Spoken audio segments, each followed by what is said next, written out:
ka maiinggit sa mga tao, lalo na masamang tao, kainggitan mo. Eh kung masama nga, bawal mong kainggitan, yung pabang mabuti, kaiinggitan mo. Kaya yung inggit, hindi yan normal, kapatid.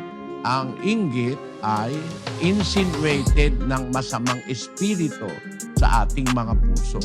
Gusto mong maging normal, bayaan mo lang. Para normal ka, wala kang kainggitan. Kung ano yung nasa'yo, okay lang. Sabi ng unang Timoteo, papakinggan mo ang sabi ng salita ng Diyos, ano? Ngunit kung tayo'y may pagkain at pananamit, ay masisiyahan na tayo doon. Kung meron tayong pagkain, meron tayong pananamit, masisiyahan ka na. Wala kang bahay, pwede namang umupa.